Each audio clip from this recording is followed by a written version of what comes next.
안녕하세요. 함께 성장하고 함께 행복하기 위한 리더의 관계 김병재입니다. 어떻게 사랑이 변하니? 2001년 개봉한 유지태와 이영애 주연의 봄날은 간다에 나오는 명대사입니다.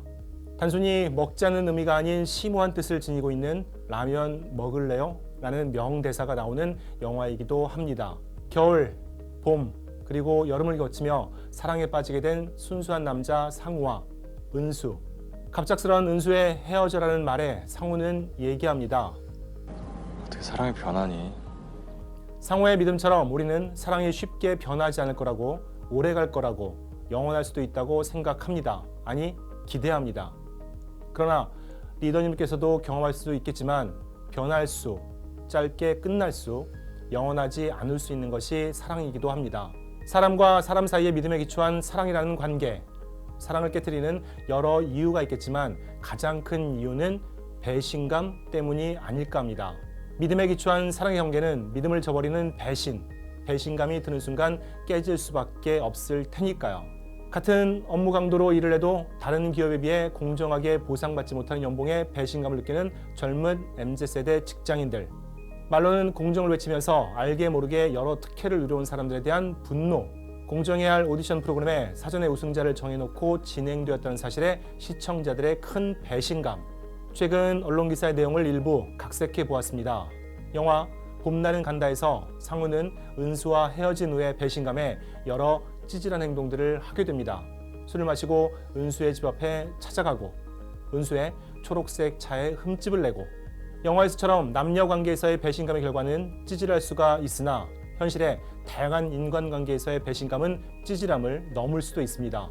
미워하고 분노함을 넘어 적극적인 개선의 요구, 적극적인 보복 행동까지도 할 수가 있습니다. 소개해드린 내용처럼 상대방에 대하여 배신감을 느끼게 되는 대개의 경우는 공정, 페어하지 않다고 느끼기 때문입니다. 조직이론, 마케팅 이론 등에서 공정성은 크게 세 가지 차원으로 분류됩니다.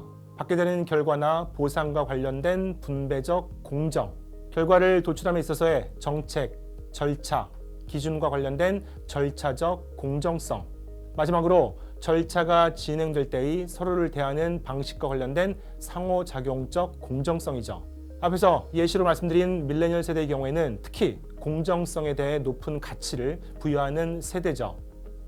10대 때부터 치열한 입시 경쟁을 경험했고 20대의 취업 경쟁 속에서 사회에 진출했으며 30대에는 또 회사에서 경쟁해야 하는 밀레니얼에게 있어서 공정성을 전제로 하는 경쟁만큼 중요한 것은 없겠죠.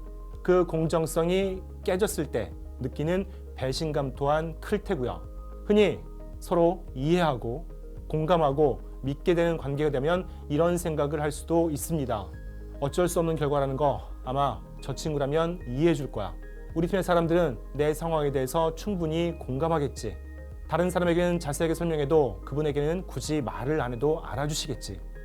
우리가 하루 이틀 함께 믿고 지내온 사이도 아니고 모두 상호 간의 공정성을 깨트리는 생각들입니다. 결과에 대해서 이해 못할 수도 있고 상황에 대해서 공감 못할 수도 있고 상호작용에 대해서 믿지 못할 수도 있습니다. 배신감이 들게 되고 사랑은 깨지게 됩니다.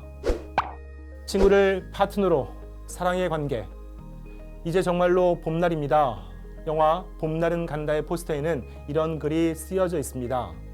사랑이 이만큼 다가왔다고 느끼는 순간. 그 순간이 이어지고 그 관계가 사랑의 관계가 되기 위해서 상대방과의 관계에 있어서 갖추어야 할 공정성. 다시 한번 생각해 보시기 바랍니다. 결과나 보상이 다소 미흡하더라도 공정하게 나눠졌는지, 기준이나 과정은 충분히 공정하게 정해지고 이루어졌는지, 대화 소통은 수평적이고 예의 있게 이루어졌는지, 나에게 이만큼 다가왔다고 느끼는 관계, 자칫하는 순간 봄날이 가는 것처럼 관계도 사라지게 됩니다. 리더님의 인간관계는 요즘처럼 항상 따사로운 봄날이시기를 바라겠습니다. 감사합니다.